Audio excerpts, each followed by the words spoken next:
बिस्मिल्लाहिर्रहमानिर्रहीम। इय्याका नअबुदु व इय्याका नस्तईन।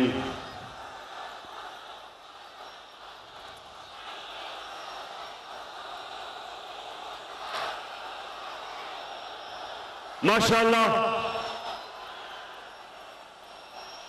सियालकोट के शहरियों, मैं इस शानदार इस्तकबाल का आपका शुक्रिया अदा करना चाहता हूं। दुआएं हैं आपके लिए, जिंदा लोग हैं आप, सियासी शऊर रखने वाले लोग हैं। मैंने सारे रास्ते में दुकानों में देखा, सारी जगह लोग दुकानों से बाहर खड़े थे। मैंने बुजुर्गों को देखा, मैंने सबसे ज्यादा नौजवानों को देखा।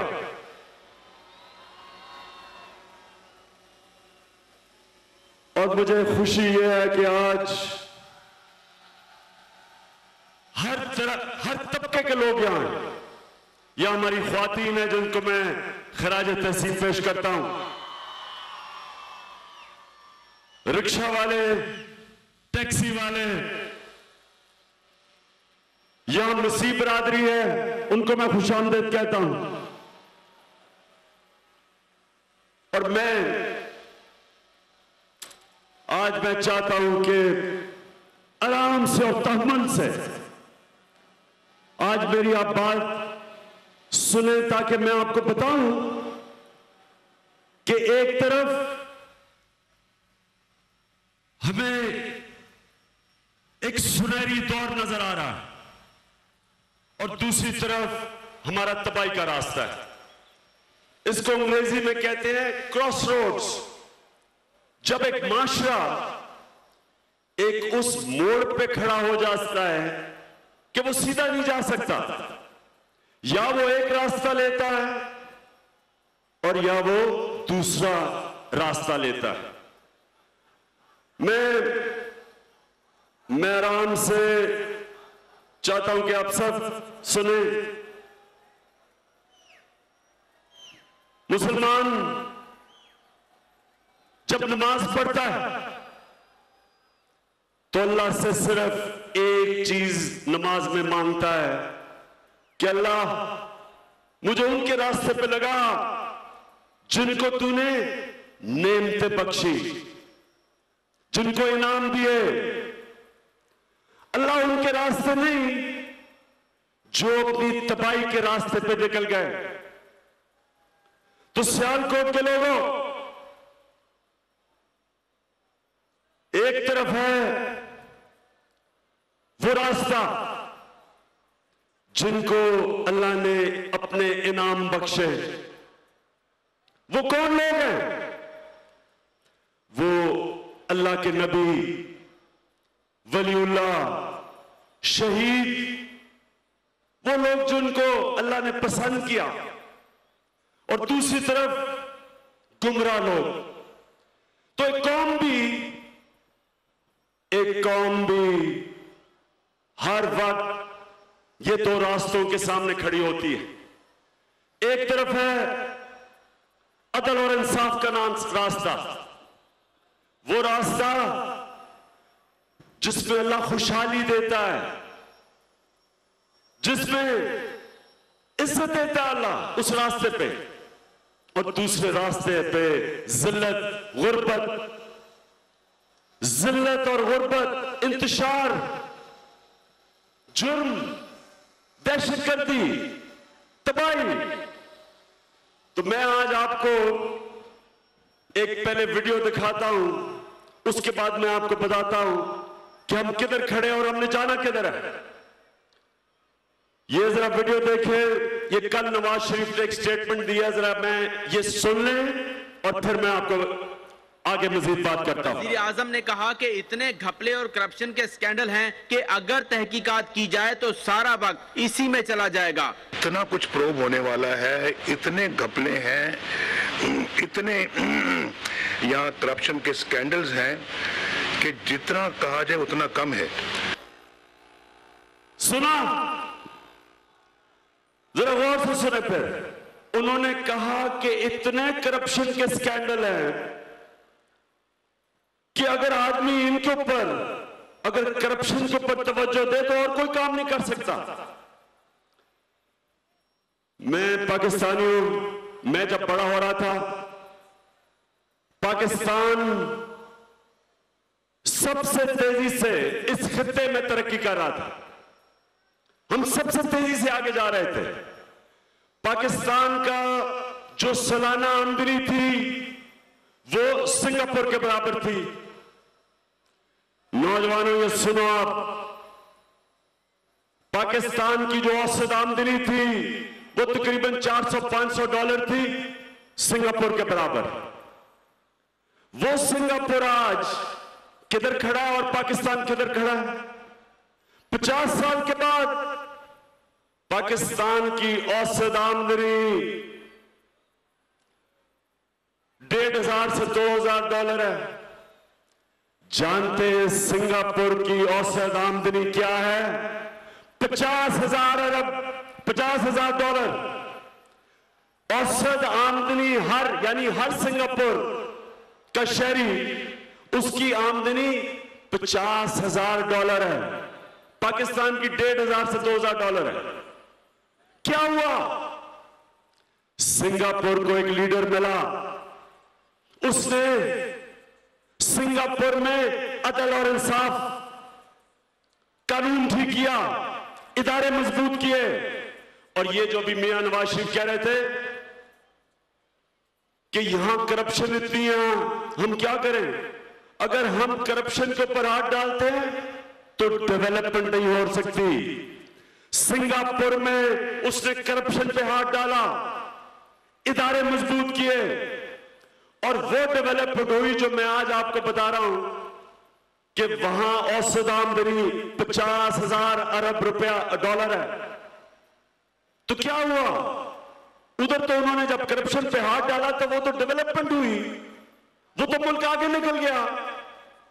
आज पाकिस्तान की एक्सपोर्ट 20 अरब डॉलर है। जानते हैं सिंगापुर की एक्सपोर्ट क्या है? सिंगापुर की आबादी 40-50 लाख है, पाकिस्तान की आबादी 20 करोड़ है। सिंगापुर की एक्सपोर्ट, पाकिस्तान की एक्सपोर्ट है 20 अरब डॉलर। सिंगापुर की एक्सपोर्ट जानते हैं क्या है? 520 अरब डॉलर। मैं ये आपको बता रहा हूं कि जो मुल्क अपनी करप्शन को खत्म करते हैं, इंसाफ का निजाम लेके आते हैं, इदारे मजबूत करते हैं, वो खुशहाल होते हैं। उधर खुशहाली आती है, उधर डेवलपमेंट होती है। ये जो नवाज शरीफ अभी कह रहे थे कि करप्शन, हम करप्शन को पकड़ें या डेवलपमेंट करें, जब आप करप्शन को नहीं पकड़ते मियां साहब तो डेवलपमेंट होती है वो सिर्फ आपके जाती बैंक अकाउंट्स में होती है। आपके मेफेयर फ्लैट्स बनते हैं, आपकी जाती फैक्ट्रियां बनती हैं, कौम गरीब हो जाती है, छोटा सा तबका अमीर हो जाता है, मुल्क आगे नहीं बढ़ सकता। तो ये मुल्क बना था, कभी ना इस चीज को भूलना, ये मुल्क बना था कि हमने एक मिसाली इस्लामी फलाई रियासत बनानी थी। तो जो इस्लामी फलाई रियासत मदीना की थी, उधर सबसे बड़ी चीज क्या थी? अदल और इंसाफ।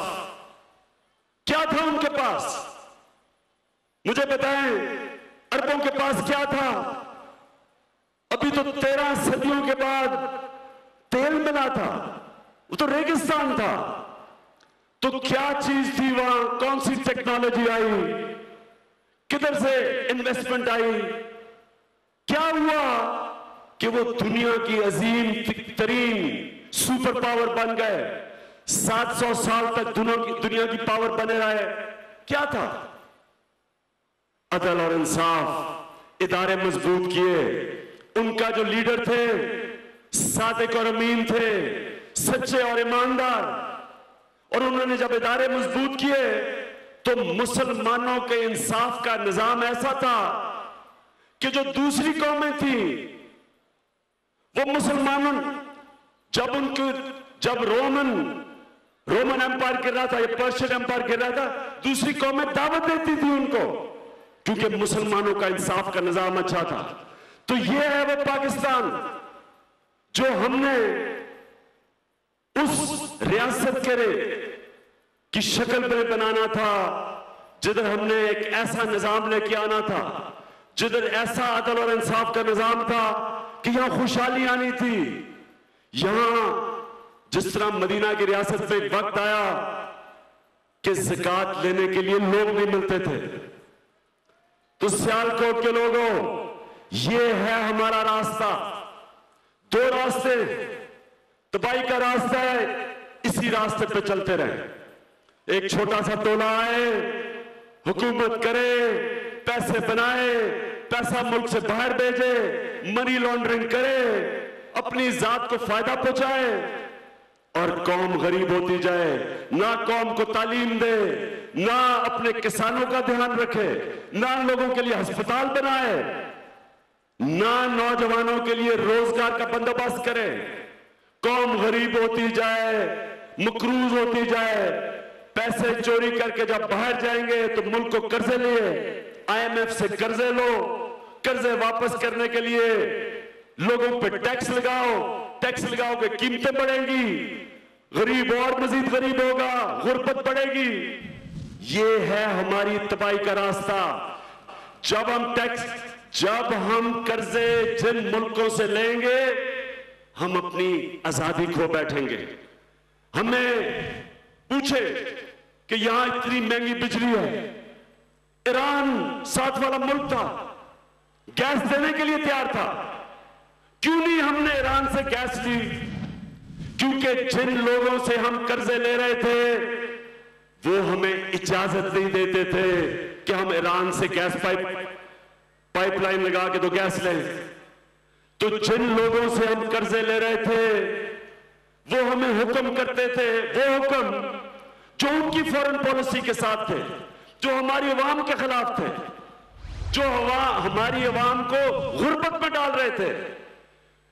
कर्जे लेते हैं कोई, गुलामी करती है कौम, कर्जों की कीमत देती है कौम। कैसे कीमत देती है कर्जों की? IMF ने अभी इसहाक डार को दुबई में कहा कि 40 अरब रुपए के मजीद और टैक्स लगाओ पाकिस्तानियों पे। तो जब 40 अरब रुपए के टैक्स और मजीद और लगेंगे, याद रखिए सारी चीजें महंगी होंगी। आपकी बिजली महंगी होगी, आपकी गैस महंगी होगी, पेट्रोल डीजल महंगा होगा।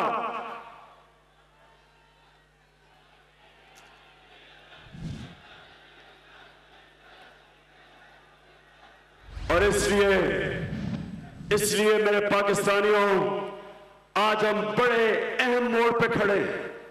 हमने अब फैसला करना है, हमने फैसला करना है कि क्या ऐसे ही चलते रहना, कर्जे लेते रहने हैं, मकरूज होता जाना है, गुर्बत बढ़ती जाएगी, या जो मैं आज आपको बताने आया हूं कि इंशाअल्लाह एक हमारे पास दूसरा रास्ता है। दूसरा रास्ता ये कि हम अपने इदारे मजबूत करें। नवाज शरीफ जब कहते हैं कि हम क्या करें, करप्शन इतनी ज्यादा है, नवाज शरीफ आप कुछ नहीं कर सकते, क्योंकि अगर आप करप्शन खत्म करने के लिए कदम उठाएंगे आप खुद पकड़े जाएंगे। अगर आप नैब को ठीक करेंगे तो नैब तो सबसे पहले आपको पकड़ेगी, क्योंकि आपके 13 केसेस हैं नैब में। अगर आप नैब को ठीक करेंगे तो नैब तो आपके साथ बड़े बड़े लोग बैठे हुए हैं, वजीर बैठे हुए हैं, आपके पास ऐसे लोग बैठे हुए हैं जो पकड़े जाएंगे। तो जो कौमें तरक्की करती हैं वो इदारे मजबूत करती हैं, और इदारे मजबूत वो कर सकता है जिसको खुद फिक्र ना हो, उसको खुद फिक्र ना हो कि अगर इंसाफ का निजाम ठीक होगा तो वो खुद पकड़ा जाएगा। इंशाअल्लाह ये जो दूसरा रास्ता है, ये है पाकिस्तान के मुस्तकबिल का रास्ता, खुशहाली का रास्ता।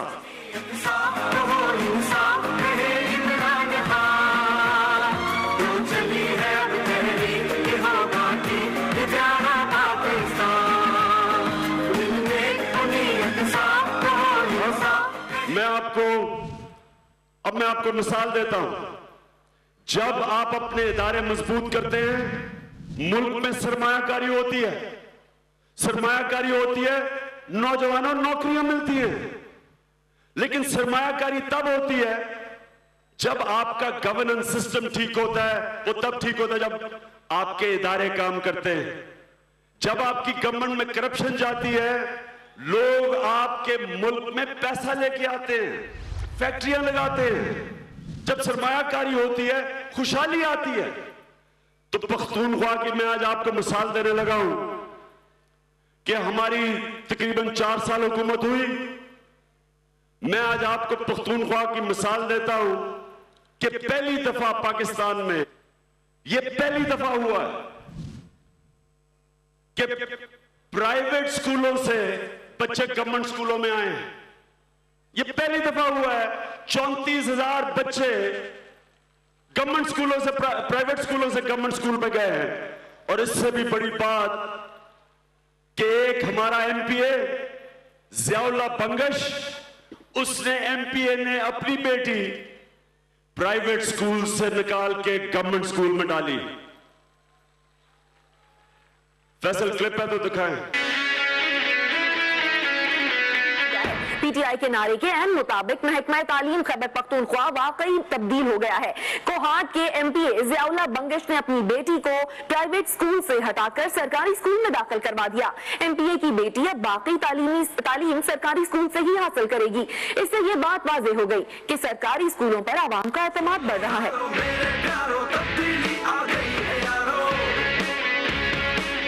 अच्छा, अब मैं दूसरा दिखाता हूं आपको कि पहली दफा आप देखेंगे कि प्राइवेट हॉस्पिटल से पख्तूनख्वा में लोग गवर्नमेंट हॉस्पिटल में जा रहे हैं।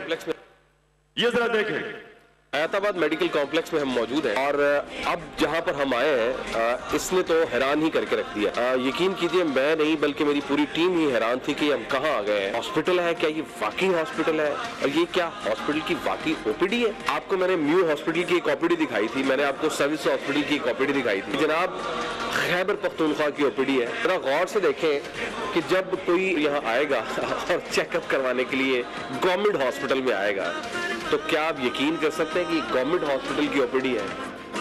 ये पंजाब गवर्नमेंट जो बड़े दावे करती है और ये जो सिंध गवर्नमेंट बड़े दावे करती है हेल्थ रिफॉर्म्स के, जनाब ये है रिफॉर्म्स। जरा गौर से देखिए, ये ओपीडी है और ये पता कितने अरसे में बनी है?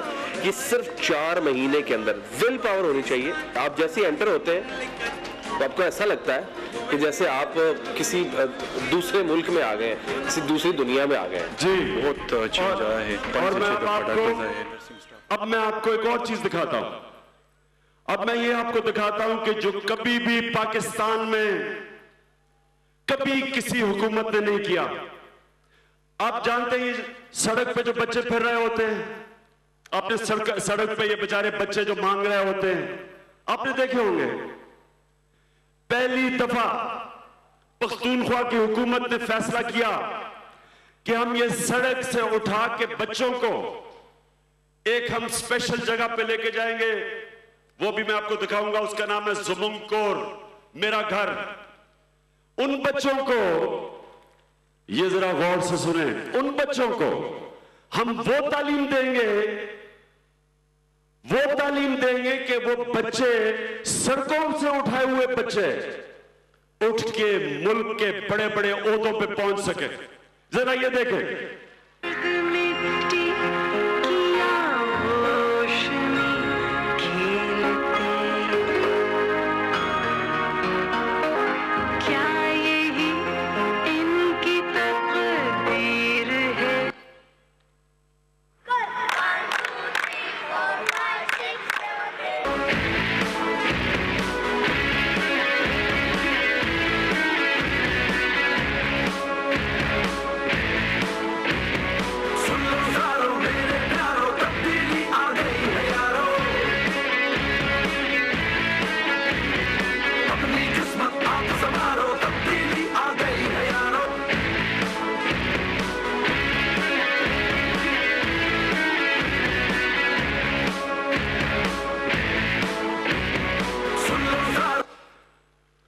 जो तब्दीली होती है, वो ये एक एक सड़क की 4-4 दफा फीता काट के नहीं होती। वो 30 साल पहले वो जो लिया का पुल की इफ्तिताह की थी, वो अभी 30 साल बाद भी नहीं बना, लेकिन फिर फीता काट दिया जाके। इस तरह तब्दीली नहीं आती। तब्दीली तब आती है जब एक मुल्क में आप इंसाफ का निजाम देते हैं, जब लोगों की जान और माल की हिफाजत होती है, और जब आप अपने इंसानों के ऊपर पैसा खर्च करते हैं, अपने बच्चों के ऊपर पैसा खर्च करते हैं, तालीम पे पैसा खर्च करते हैं। जब कोई हमारे बच्चे या बुजुर्ग बीमार होते हैं तो उनको अच्छे अस्पतालों में आप लेके जाते हैं।